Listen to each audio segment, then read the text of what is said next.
I really enjoyed your comment about when you said that there was one human language. And you also indicated that if we were Martian and we came to the Earth, we would sort of hear one sound in a sense. So I was wondering, with all of the diversity that we have in the world today, and historically, with Asia being one way linguistically, and Africa another, Europe another, and with inflectional languages that we've developed from Indo-European influences, and the agglutinative languages that come from Africa, and the Creoles from the Caribbean area. In the future, say 100 years from now, could you comment on which tendency would you feel that we would more likely be to go in, that of one human language for the Earth, or diversity with many See, when I languages? say there's one language, I don't mean that we should try to sort of all speak Esperanto or something. What I'm claiming is the actual diversity, even the possible diversity. You know, there's a lot of possible languages around that just haven't come along for historical accident. But if you consider the possible diversity, what I'm saying is a rational Martian scientist who looks at us the way we look at frogs would say, well, there's only one of them. It's true, like if we look at frogs, they're all frogs, you know. I mean, if a frog looks at frogs, they're all wildly different from one another.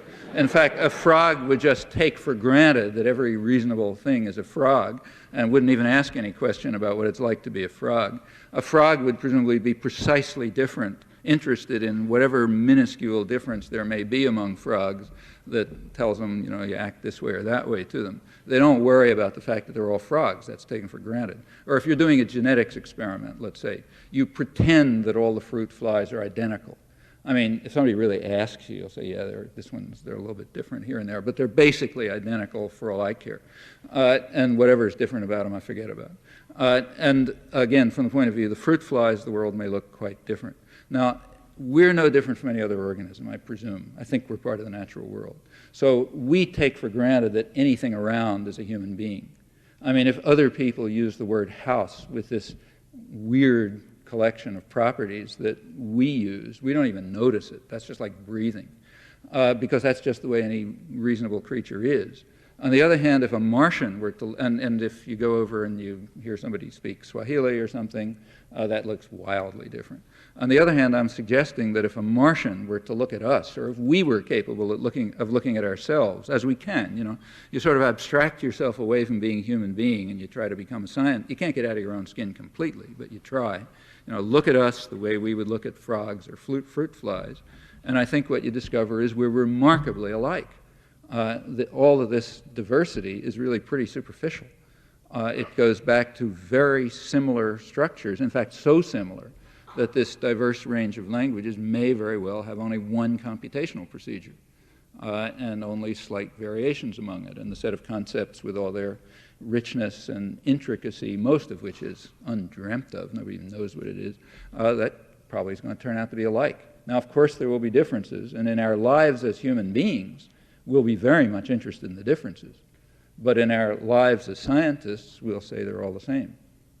That's what I mean. I see what you mean. In other words, were you saying that you made the example of the container nouns, and yeah.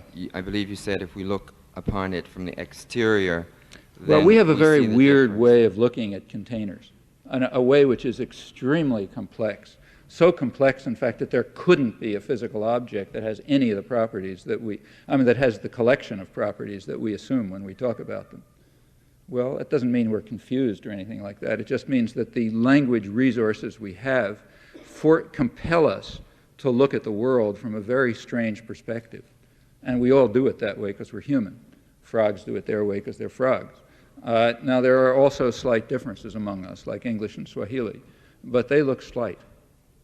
Now, about the diversity of languages, chances are it's going to move towards uniformity, but that's for completely other reasons. That's because a lot of people get murdered and, you know, power spreads and that sort of thing. So languages are, in fact, disappearing, but that's like the way biological diversity is being reduced. Thank you. That's the question I want to ask you about. The future of language.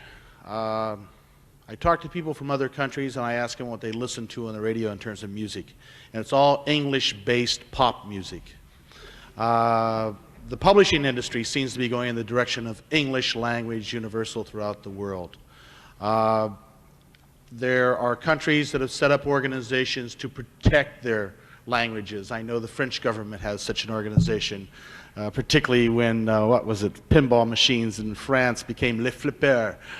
Are we going toward a future where English will be the universal language? Well, you know, that's a question at a different dimension altogether. That has to do with, that's a question of power, you know, and that's a different set of issues arise. My guess is not. I mean, in some respects, the world's becoming more diverse.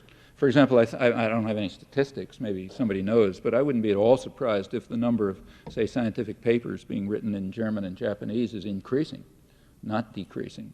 You go back to, say, early 50s, they're probably writing in English, because the U.S. is so overwhelmingly dominant. If you're not writing in English, you don't exist. But that's probably, I'm sure some of you know, maybe Phil knows or something, but I suspect it's more diverse now.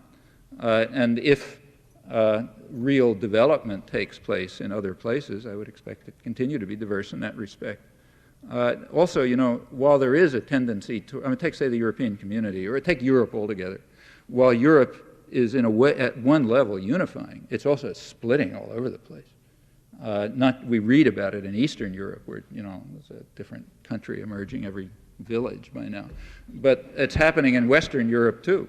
I mean, Scotland is moving towards, you know, there's a big pressure towards independence. Actually, it's even happening in the United States. I was giving some talks in Alaska a couple of weeks ago, and I discovered to my amazement that the governor of Alaska was elected on an independence ticket.